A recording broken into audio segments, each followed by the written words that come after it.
Hi, I'm Kali Hurt, and I'm a state representative here in the city of St. Paul. If ICE were to implement a similar operation to Midway Blitz that's going on right now in Chicago, how would you as mayor of St. Paul respond? I've actually not been shy about this answer, is that I do believe that our law enforcement is here to protect and to serve our communities, and that if there's an overreach like the Trump administration has been doing in other cities and states across the country, that our law enforcement should actually be standing between law-abiding citizens and ICE, who is just terrorizing our communities. I do believe that, and that's something that I would stand behind. If elected mayor, how would you work to improve cybersecurity in the city? I think that this is a notorious issue in government, is that our systems are generally often antiquated and behind, and so we have to do a better job. And because it's not a matter of if, it's a matter of when it happens again. And so, I think there was a missed opportunity during the pandemic when we got ARPA dollars that should have been invested into some of this infrastructure. That didn't happen. We lost hundreds of millions of dollars that we did not implement. And so I think that we'd have to go back and make sure that with our partners at the state and the federal level, that they understand the threat that we are under, and that we actually have funding that should be coming from our partners in order for St. Paul to better its cybersecurity. What's one thing the state should be doing differently to support St. Paul? I think that the state should be looking more at the fact of which, like, when we look at cities and who they disproportionately work with, like if you think about even just like on the issue of homelessness, the unsheltered population, that 60% of the homeless population doesn't actually live in the city of St. Paul. They come from surrounding areas. And yet this is an issue that we have disproportionately had to address. And so I think that the state, in considering that we have the resources that we've been putting towards addressing this issue, that it actually should be stepping in and providing additional funding for the city of St. Paul in order to do this work. Representative, can you give me your thoughts on the SPPS referendum that voters will see? Yeah, I mean, my kids are a product of St. Paul Public Schools. I was a product of public education. I am a supporter of it. I always will be.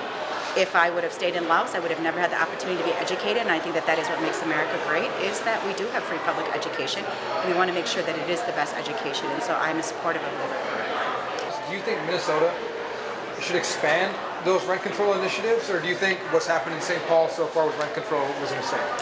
And so I think that there's much that we still have to do to protect tenants. I carried 4 of the Homes for All Coalition tenant protection bills, some of the first tenant protections that were passed in over 2 decades. I also carried a 5th bill to protect students who are, for prorated rents, who have to pay a full month of rent even though they don't live there for a full month. And so I've done a lot of work around tenant protections. I do think that we have to do more around making sure that rents are affordable, whether it is that you are renting a place or whether you are owning property that is now too expensive to get into home ownership. We have to do more in order to support people. Now, whether St. Paul, whether they did it right or not, I will say that when they first brought that proposal to me, I did not support rent control because I understood that with the restrictions that existed, it would stop construction, and that our problem is we need more housing, and what we ended up doing was stopping housing production in our city, which really hurt us and increased rents for us as a result of that. If you could snap your fingers right now and fix one issue for St. Paul, people in St. Paul, what would that issue be? It would be the financial situation St. Paul is in. That we have had many administrations from before rob our fund, in which we used to address deferred maintenance, and so that leaves us now with hundreds of millions of dollars of liabilities that is in front of our city that we have no plans for. And so I know that that's not something people see, and they're going to be like, oh, that's wonderful, but it impacts people's ability to how we assess taxes now and how we prepare for the future. As a representative, what's the hardest vote you've ever taken, and would you do it again? I will say that one of the toughest votes that I took was that I voted against the data centers. For all of the right reasons, I believe I voted against it because they're bad for the environment, and it uses a lot of energy. It produces, just an adverse impact to the communities that it is actually in. But I also know that those create union jobs. And so for something that is as complex as that, where we know that we want the future of an environment that we care about, that is the right road to take. But when we think about the number of union jobs that supports, that puts me in direct conflict in supporting labor, because I support labor through and through. And so that was a tough road to take. As mayor, how would you work to revitalize downtown St. Paul? I would work with my partners that already exist, but I also would bring in new people that have traditionally been excluded from re-envisioning what downtown looks like. I mean, oftentimes we look at who is already there. If you think of the round table that they had not long ago, and included traditional anchors within the downtown St. Paul who should absolutely be included, but we've also did not include people like Black and brown people who own small businesses and retail spaces, which we need in rebuilding a new downtown. arts and culture organizations, organizations that actually, are from smaller institutions around arts and culture. Those are all the people that we bring together. And so when I envision doing that, it is to bring in smaller developers that are owned by Black and brown entities, and then also the arts and culture community. So building a downtown means we bring everybody to the table. Where do you and Mayor Carter disagree the most? Where Mayor Carter and I disagree the most, I would say that it is. Oh, sorry.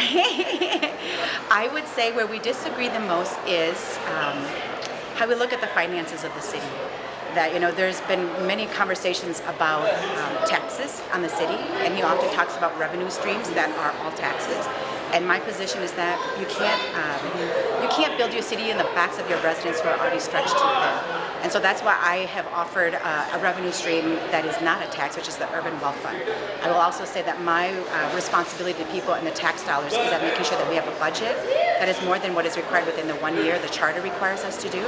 That I'm going to do a full projection as to the 3 years of projection for the budget for the city of St. Paul, because I think that we owe that to our taxpayers. So the financial piece of it is what distinguishes me from it. What's one issue you wish more voters cared about going into the election? I would say that an issue that I think that more people I'd say that one of the issues would be public safety.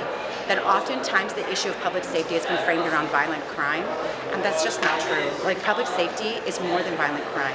It is people's ability to use their libraries when there are individuals overdosed in front of those doors and kiddos can't get in. It's the inability to actually give access to people who have addiction issues, and the fentanyl crisis on the light rail.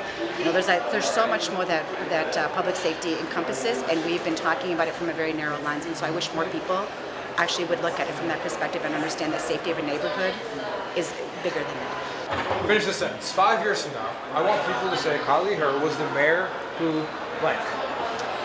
5 years from now, I hope that what people will see is that I put the city in good financial order, that we were able to take care of a plan for all the deferred maintenances, that we were able to put a plan together to grow the tax base so that then we can reduce people's property taxes, so that people would say, she put our city into the best financial future in order for us to continue to grow and build on it.